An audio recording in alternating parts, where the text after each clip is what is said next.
Vous êtes sur InfoLive TV, les informations vous sont présentées par Benny Sambert. Le directeur de cabinet du ministère des Affaires étrangères, Aaron Abramovich, a vivement critiqué ce lundi les activités de l'Agence internationale de l'énergie atomique. Selon lui, l'organisation et son président, Mohamed Al-Baradei, sont un obstacle à toute action efficace contre le programme nucléaire iranien.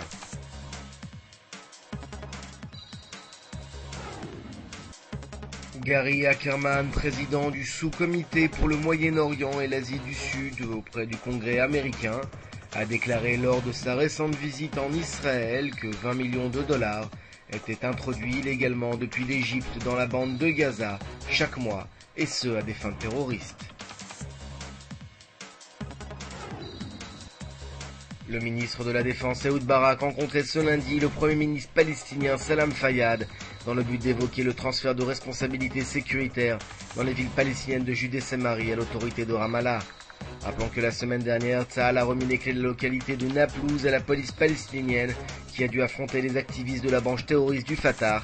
Bilan des affrontements, 6 blessés du côté de la police palestinienne. Et puis les radicaux du monde musulman rêvent de recréer le boycott arabe d'Israël. Des représentants d'un bureau syrien anti-israélien ont entamé lundi des négociations avec plusieurs partenaires du monde arabe dans le but de recréer le boycott des pays arabes sur Israël. Rappelons que le boycott arabe avait été mis en place en 1951 pour prendre fin en partie en 1993 en marge de la normalisation israélo-palestinienne. Noam Shalit, le père de Gilad, toujours détenu dans la bande de Gaza, a déclaré lundi à la presse que dans 2 jours on fêtera tristement le 500e jour d'en captivité de Gilad. Le père du caporal enlevé par les Palestiniens, rappelons-le, le 26 juin 2006, s'est dit particulièrement pessimiste quant à l'éventuelle libération de son fils.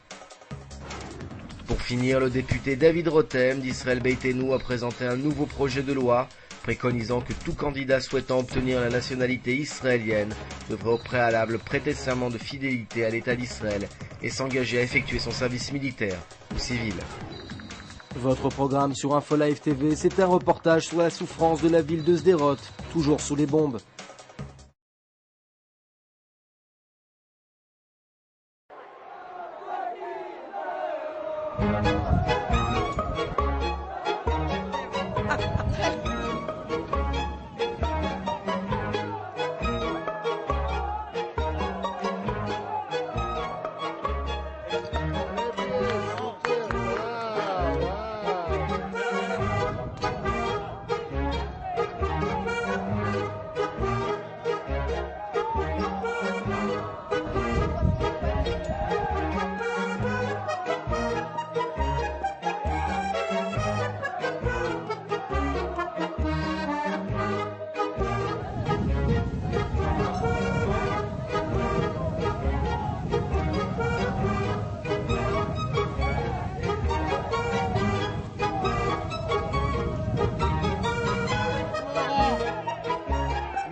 Découvrez en avant-première le nouveau service d'InfoLive TV.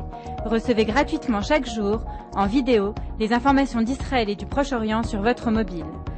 Pour vous abonner, entrez sur notre site www.infolive.tv et cliquez sur la bannière Service téléphone mobile. Aujourd'hui, le monde entier parle d'Israël. Mais qui parle d'Israël au monde entier, en temps réel, en 4 langues et en direct de Jérusalem? InfoLive.tv, la première chaîne de télévision internationale israélienne. 24 heures sur 24, 7 jours sur 7, suivez de l'intérieur l'actualité d'Israël et du Moyen-Orient. Des reportages, des interviews, un grand journal et des flash infos en images dès que l'actualité l'exige. InfoLive.tv, votre regard direct et vrai sur l'actualité d'Israël. Retrouvez InfoLive sur internet www.infolive.tv.